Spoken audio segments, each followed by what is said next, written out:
How you doing out there, folks? I'm just making another video here about Merrick Bank. I've been having a little bit problem with them. They seem to think that they have some power over you because you owe them money.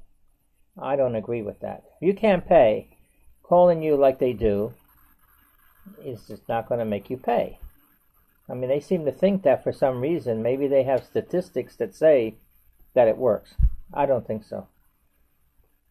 I think there's different ways. Other banks don't do that exactly like they're doing. Because they're calling you and they're not leaving a message. I have my answer machine on. Plus I pick it up. I want to see what they're going to tell me. Nothing.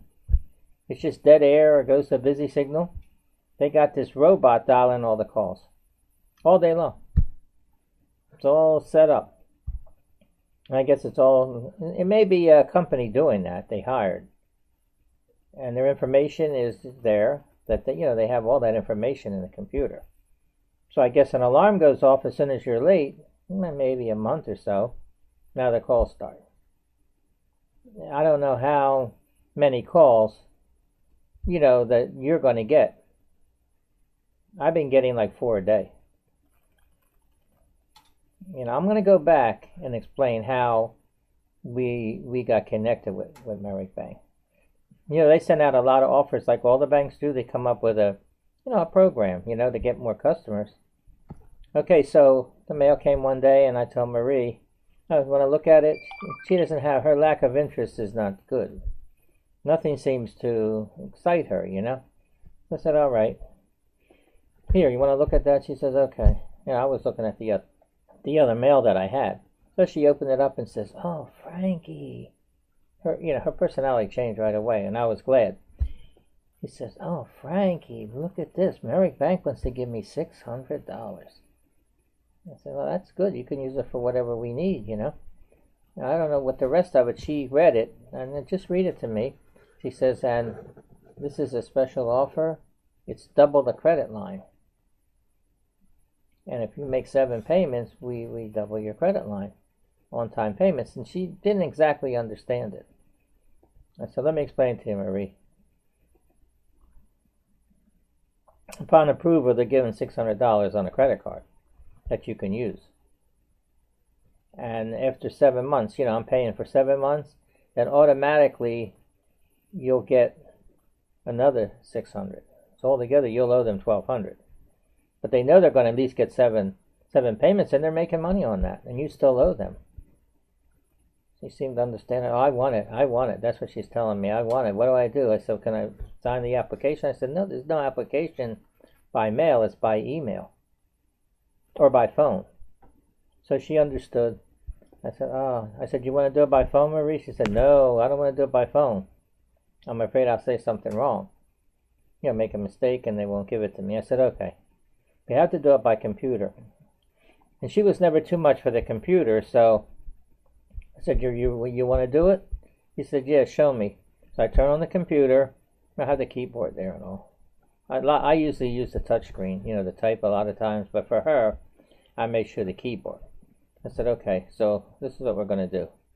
I'm going to punch in there, the search block. And I put in Merrick Bank.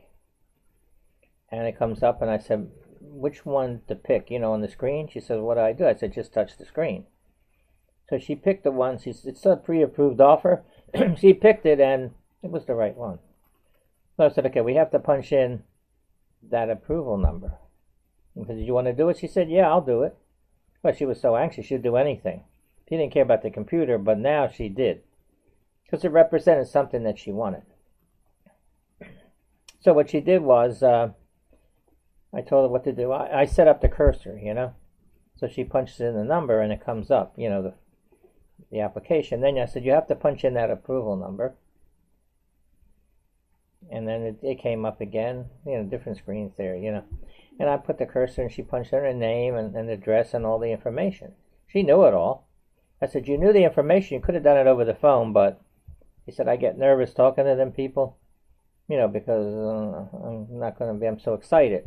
Here at home, it's different. I said, okay. So punched in everything. We went through it. It came down to authorized user, which they do charge for.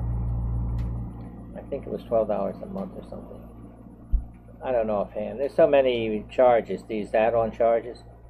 Okay, so she's put me down, and I want you to have the card, you know, because you shopped for me and everything. And I said, good, you know, we did all that.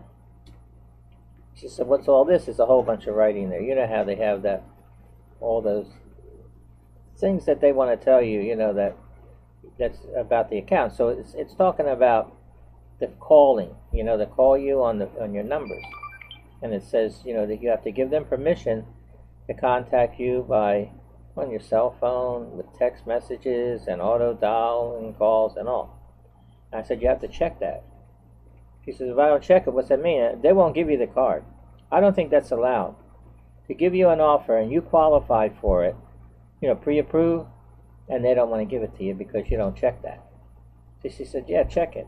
I said, you have to, because as soon as that goes in, they'll tell you it wasn't approved. And they know most people are going to check it because they want to get the credit. Maybe they're trying to establish their credit. Okay, so that was done, and she hit submit.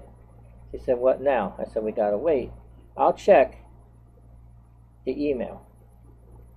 So I put the screen up and I checked the email, and there it was. It had Merrick Bank, and I showed her, and it says, and congratulations, you have been approved for double the credit line offer. You should receive your cards in 7 to 10 business days. And I told her, then that's it. She said, oh, I can't wait, Frankie. I can't wait. I'm so excited. So during this period of time, she was not thinking all about what she's going to do with the card, what we need, and everything. And she kept telling me, Frankie, make sure you pay. You have to pay, you know, because I want to get, you know, I want to get the money that we deserve. I said, fine. It's no problem. You know, I'll admit that offer from Merrick Bank was one of the better ones. Even though it didn't have any frills, it was a good offer. I'll give them that much. But again, all these offers and all this credit that they give, you have to pay, you know, their fees and all. If not, you're going to have a problem, you know. So we weren't thinking nothing about that. I was so glad. I was happy for her, and she, you know, she was doing a lot better now. But it was only temporarily, you know. Her condition started to get, you know, worse over time, months later. So this went on. We used the cards, both of us did.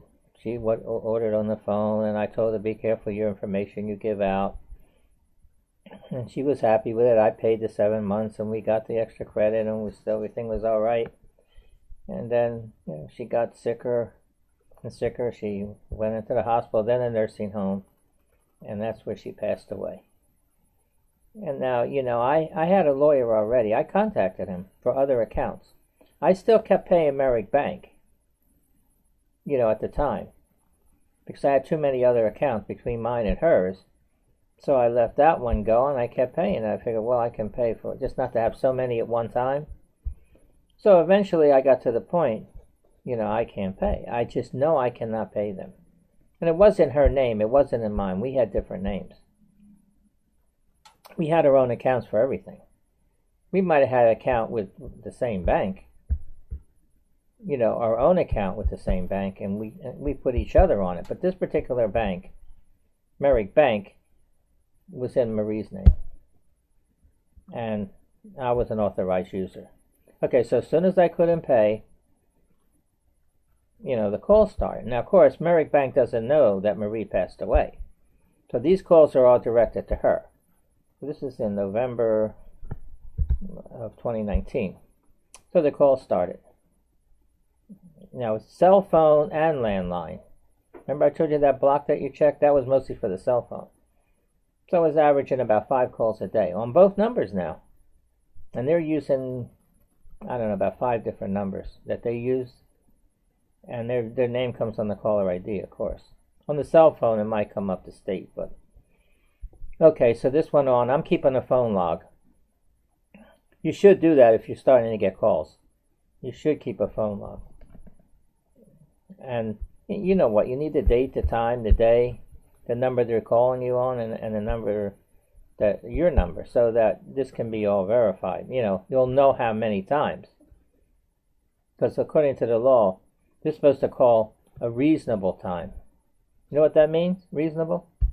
It means they can't call you before 8 a.m. or after 9 p.m. So, of course, they have 11 hours to call you. If it's annoying, it's annoying. Now, these calls that they're making me now, they're all different times. I mean, there is some pattern, you know. Okay, so they were calling for Marie, and the calls, you know, when it got to a couple of weeks, I contacted the lawyer I've been using. You know, I've used him for other accounts, and he stopped the calls, and he also got me some money, you know, as a settlement, you know, for violating the law. So he gets paid from the credit card company. It's like the lawyer, he's an advocate lawyer, you know, for the consumer. So he will get paid if there's a settlement in the case. Of course, if there's not, he doesn't get paid. I don't get nothing. You know, that's the way it works. The credit card company's got to pay him and the court costs. So even if it's not a big case, they will settle a lot of cases out of court, because they don't have to worry about collecting it, and they don't have to worry about a big lawsuit. You know, so that's what happened. I contacted him, and he dealt with Merrick Bank before. He actually has an ad online for Merrick Bank, a big ad. So he's dealt with this bank, so he knows pretty much, you know, who to deal with, their lawyers, and how to handle, you know, the cases. Okay, so I told him the situation. He already knew that Marie had passed away from the other accounts. So he said he'll contact him. As soon as he did, all the calls stopped. Okay, so I guess because they were calling on the cell phone and they weren't supposed to. Now, as soon as they were notified that she passed away, Merrick Bank shouldn't have been calling. So a month and a half passes. I guess they were deciding what to do to try to counteract the claim that's in there, you know, the litigation. So they decided that, I guess, to try to contact me, because I'm an authorized user. But according to the law, I looked it up, you can look it up, Consumer Protection Bureau, the Federal Trade Commission, they all say that once a person passes away, the creditor cannot collect that from an authorized user. Maybe for a husband, maybe for an account holder. If I was a joint account holder, both of our names was on that account, like, you know, when the bill comes in, or a co-signer. I'm none of those. We weren't legally married, and in Pennsylvania, common law doesn't even apply anymore. So there's pretty much nothing they can do to try to collect it from me. What do they think? Do they think I'm stupid? I don't know that. We always combined our resources, and I paid all the bills. That was my job, you know.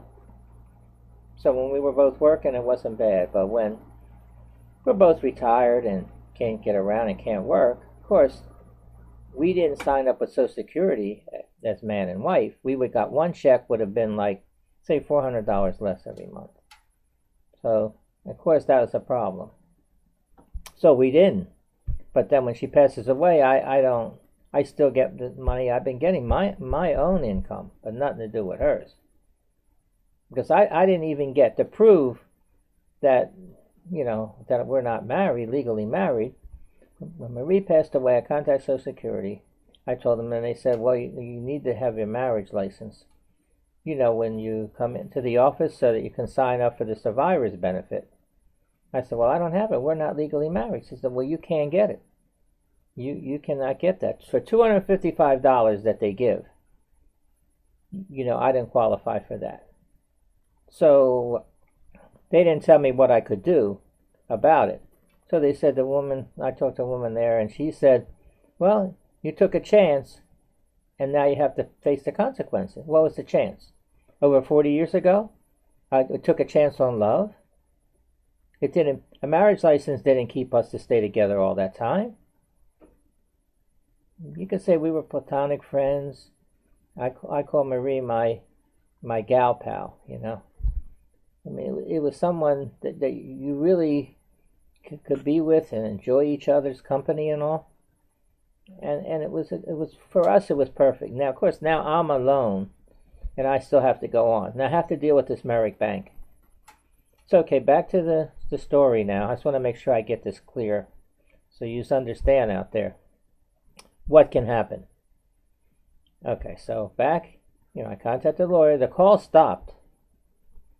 I said, okay, that's what he does, because he's intervening for you. It's better that you don't deal with these credit card companies, because they're unscrupulous, so they come up with they try to threaten you and all this stuff, scare you and all that.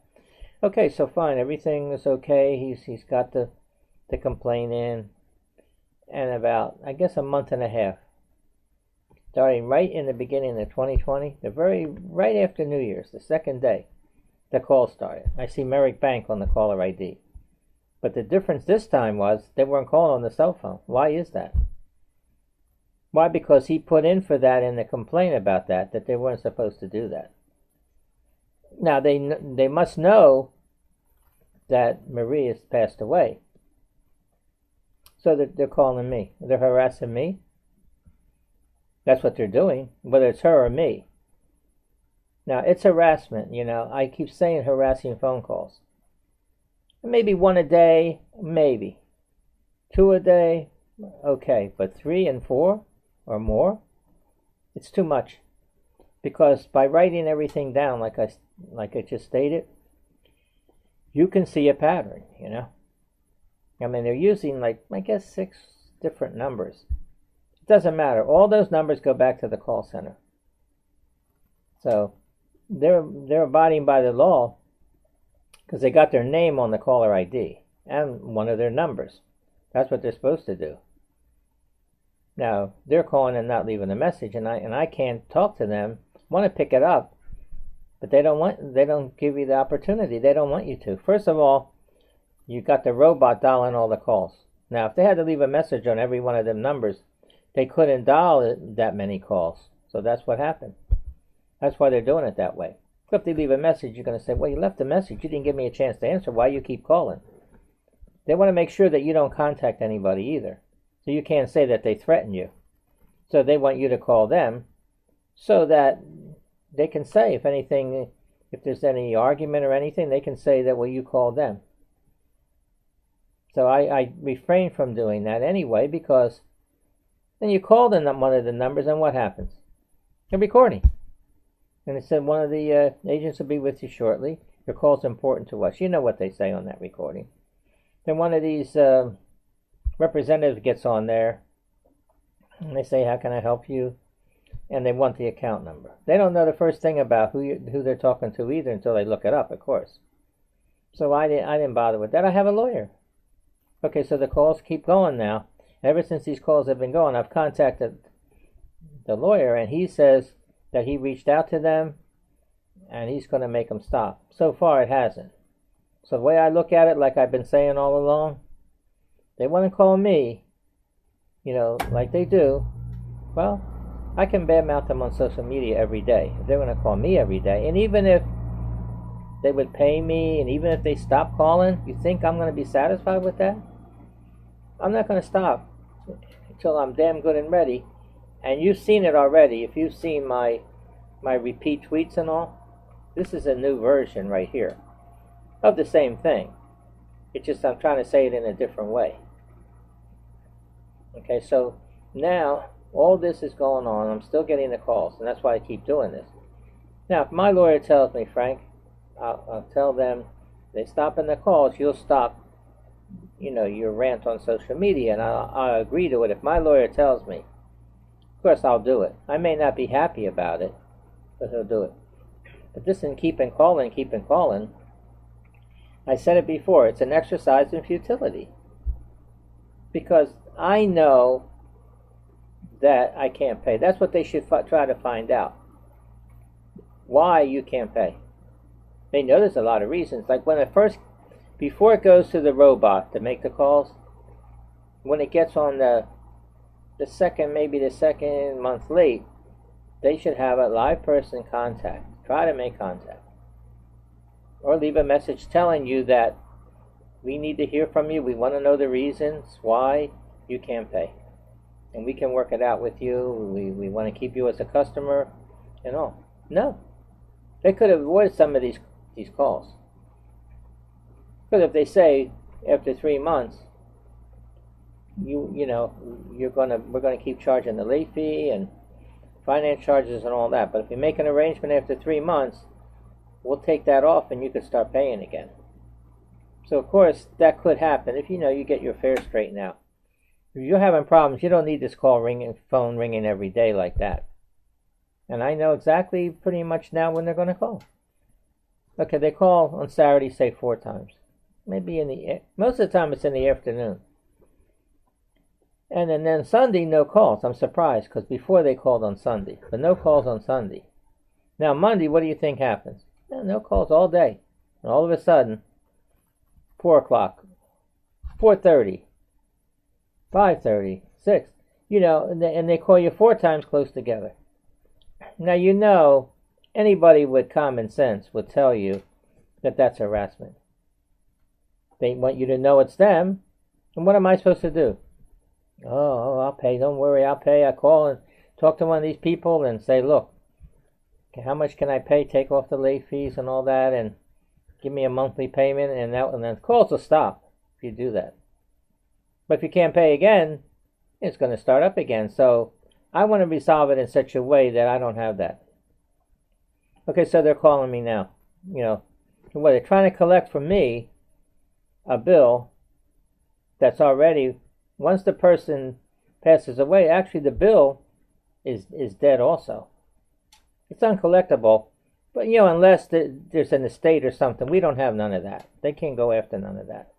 So they're using their tactics, I guess you could say it's illegal, It's unscrupulous, it's whatever you want, unethical, but they're doing it anyway. They really think they're going to beat me down?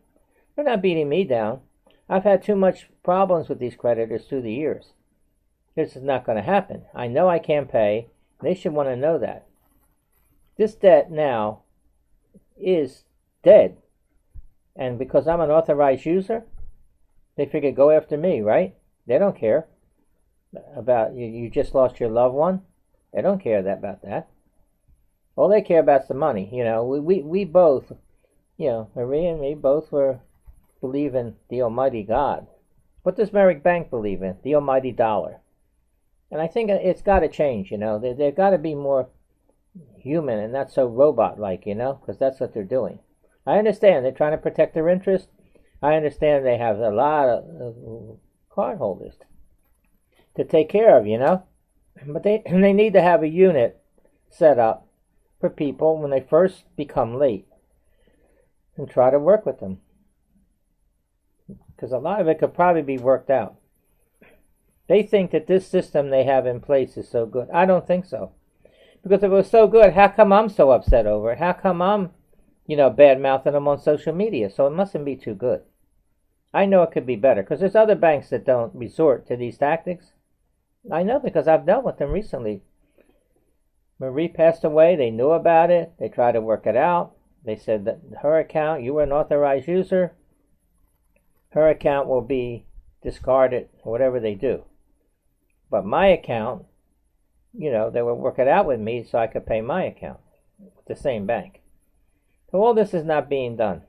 I'm getting statements here from Marie, right? My name is not on it. And it's like if she's still alive.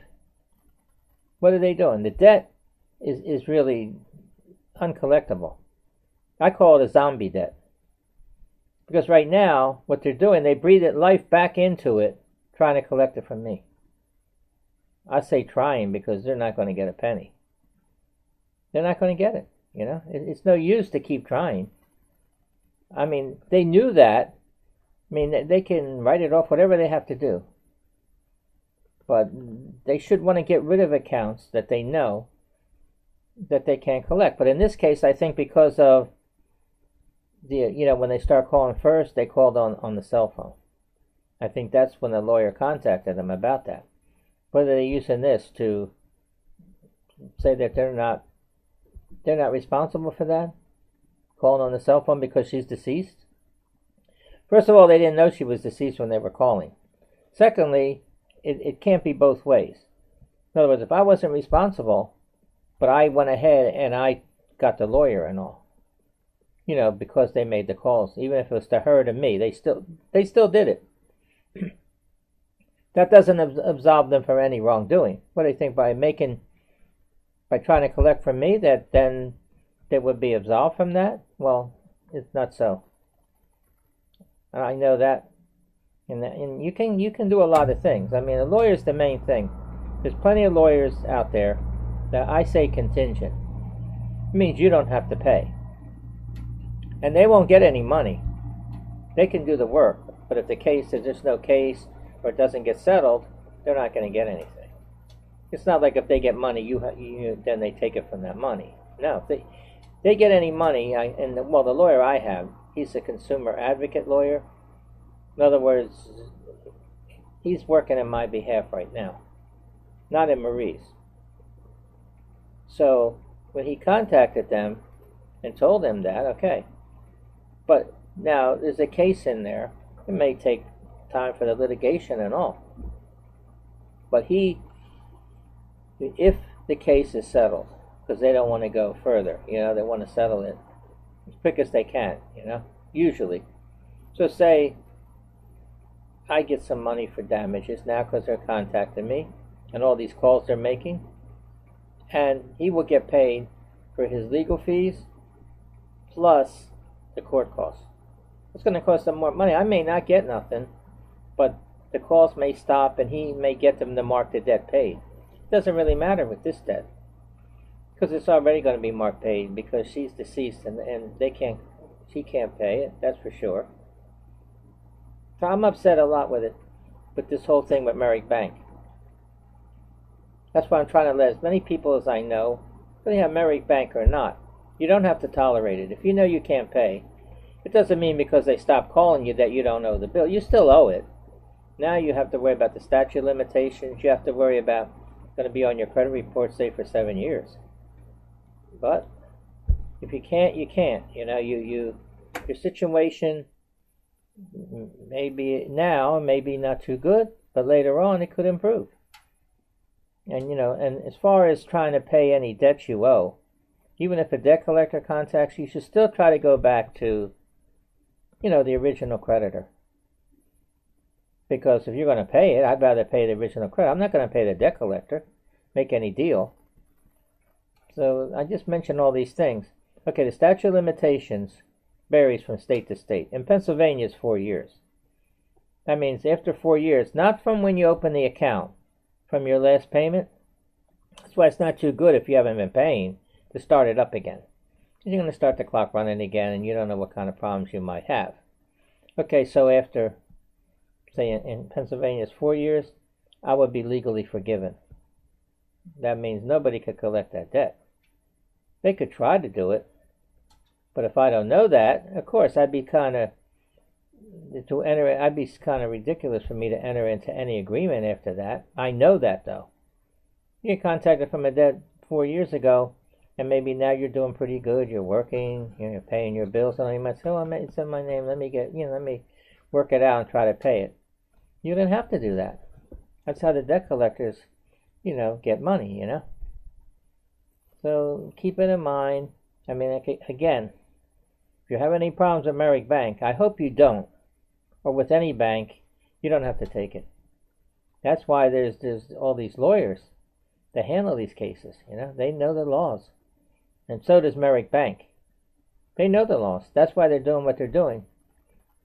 Because back in the day, you would have these collectors calling you. They'd be threatening you on the phone. They're going to come and break in your doors. They're going to call the police. All that. They're not allowed to do that. So this is the way it's evolved right now. Merrick Bank is making these calls, and you're not making no contact with anybody, and they're not contacting you only by the phone call. They're using that phone like it's like a threatening you in a sense.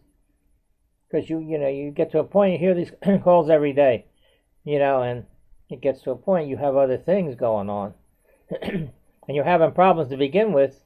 You must be if you can't pay them. They don't give you a chance to do what you have to do. They need to change it. Merrick Bank needs to come up with something different. They're definitely not user friendly. Definitely. And remember, you're getting all these add-on charges that you got to check that you don't even know nothing about. The late fee is one of them. I got the statements and it's $39. Now, Marie's bill was $1,200, the credit limit. That's where it was, when I stopped paying, because I was paying. And now it's up to $1,400. That's what late fees and finance charges. Well, I think that's another reason they keep calling, because they know they want to make it more. So then they could take it off if you pay them, but if not, when they write that off, they're taking more off of their their income, so they pay less taxes.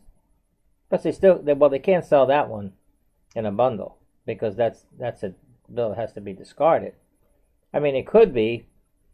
Who knows what they do with all the things that they do, the sneaky things they do. So again, I don't feel too good about it. When we got that pre-approved offer from Merrick Bank, of course I was happy about it, because Marie's condition improved, because it's mental, with she had general anxiety disorder, which is a precursor to dementia and Alzheimer's.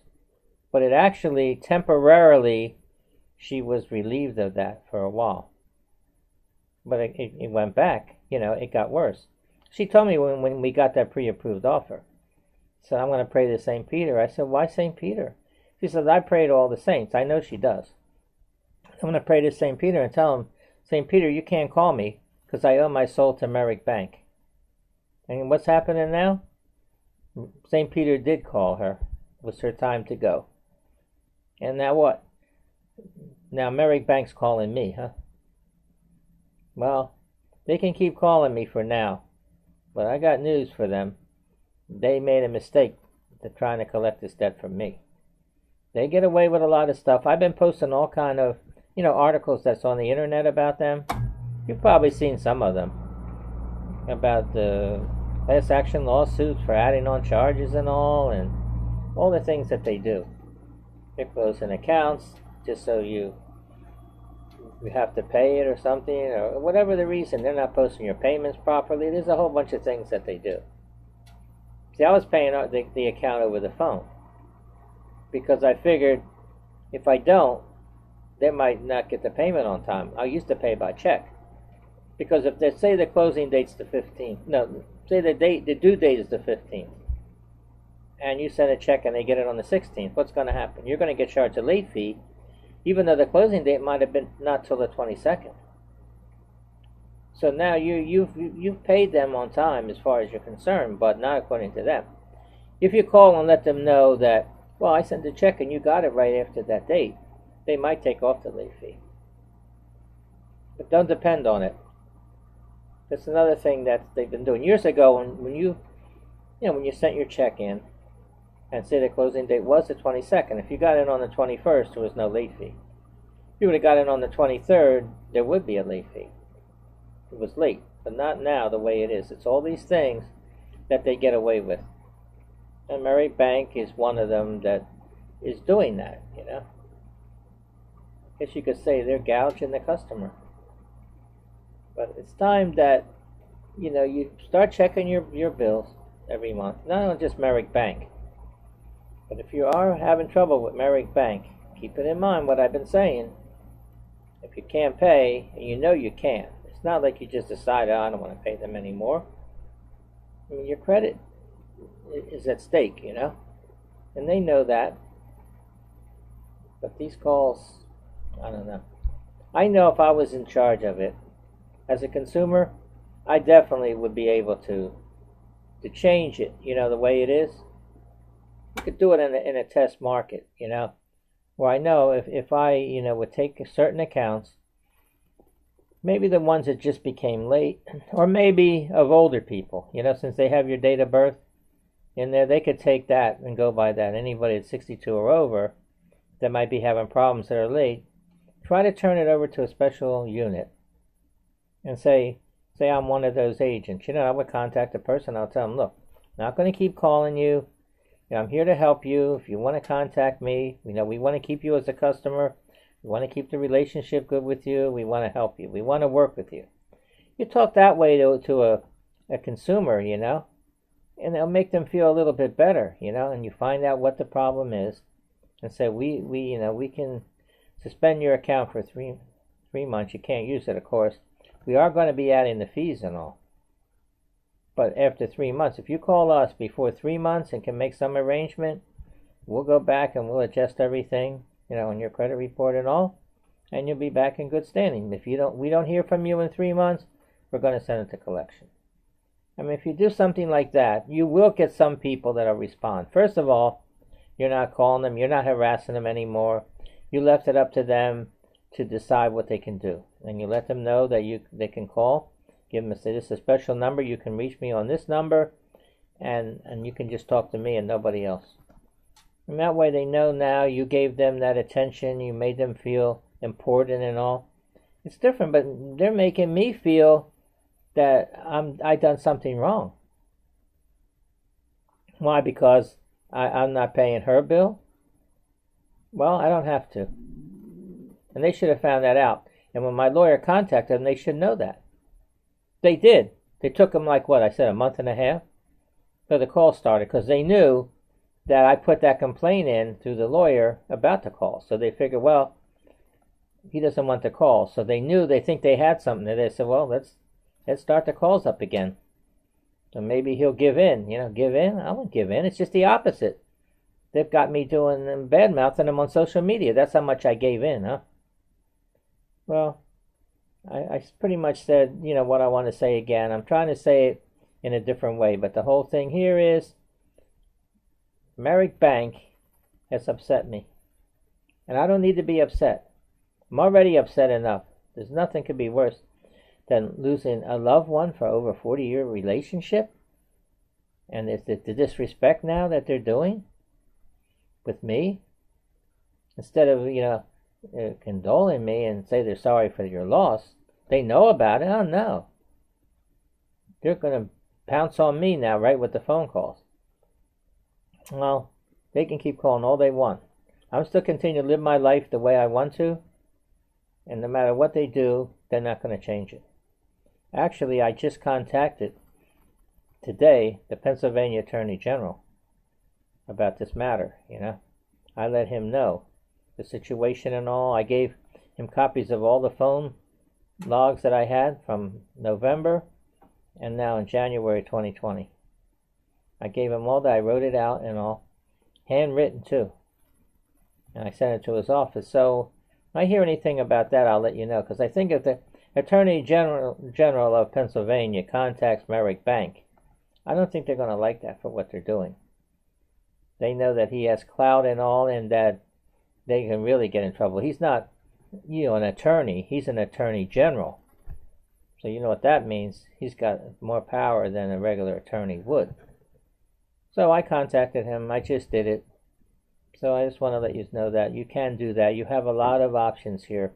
You don't have to put up with it, regardless. Consumer Protection Bureau, Federal Trade Commission, Better Business Bureau, Attorney General. Because every state has their Attorney General. Of course, I contacted the one here in Pennsylvania. I knew who he was anyway, because he's in the state here. I'm one of his constituents, so I ought to know. So I'll let you know the outcome of it to keep you informed. That's what this whole thing's about. What I'm doing is I'm trying to encourage people to step up and make themselves known. Don't let these credit card companies or debt collectors walk all over you, because you do have rights.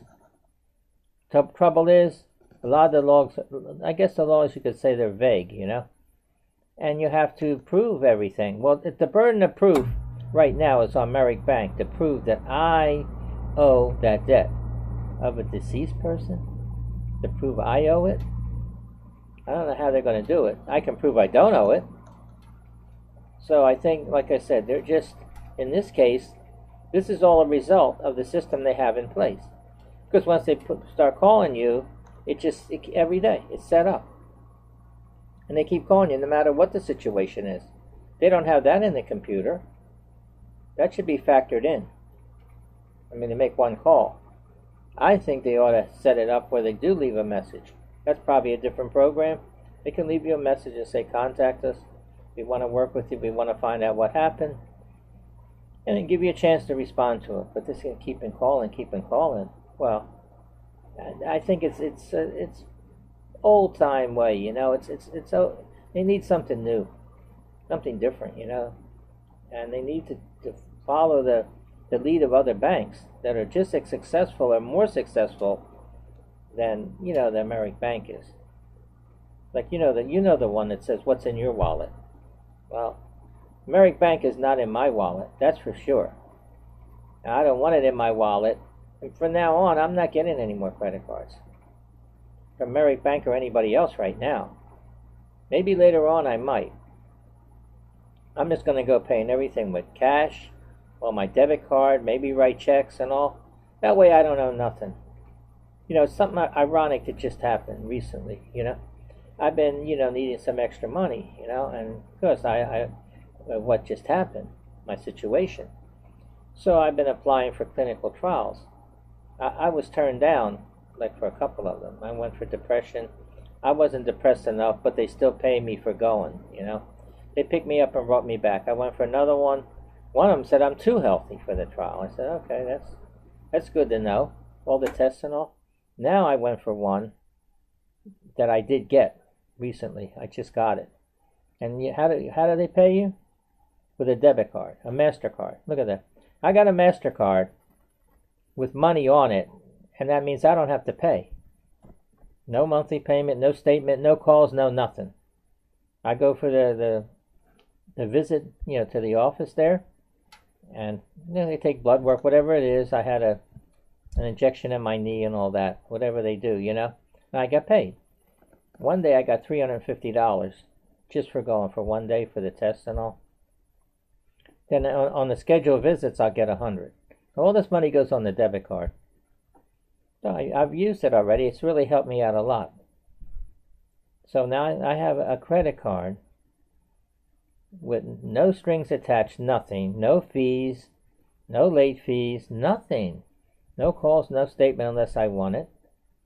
And I'm going to deal with Merrick Bank on a debt that I don't owe. I just thought I'd mention that. It's good to know, Plus, not only that, in this particular clinical trial that I'm on, they even gave me a smartphone. So every day I keep a diary. And when they call me to go for an appointment, they pick me up and bring me back. So I just mentioned it now because it's associated with this. Because the way with this credit thing, it's sometimes better to try to find some other way to get money, Credit card is nice. It gives you money to spend, get things you needed, but now you owe it. And that's where the problem comes in. You have something happens and you can't pay them. Well, you saw what just happened. Now I have it twice with this bank. First, when Marie passed away, I didn't pay. I paid for a while, and then the call started. But it was directed to her, not me. Oh, I'm an authorized user, so what do they think? They're insulting my intelligence. You think that I'm going to be held responsible for that? Well, they got another thing coming. It's not going to happen.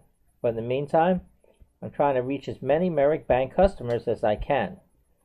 So to let you know if you have a problem that you don't have to take it. It won't be the situation I'm in. It could be. But just to calling you like that for something that you can't control right at that moment. So you just contact one of these lawyers. You can just look up lawyers. You can look up, if you look up Merrick Bank lawsuit, something like that, then it's going to come up all the different cases, and lawyers pop up with an ad. So you can get one. I mean, the lawyer I have, he's in San Diego, California, and I'm in Philadelphia, Pennsylvania, but it doesn't matter. He's dealt with cases for me. I did get some money on a couple of them. In one of them, I had owed, I think it was like $3,000 on 3 different accounts. For a long time I was paying.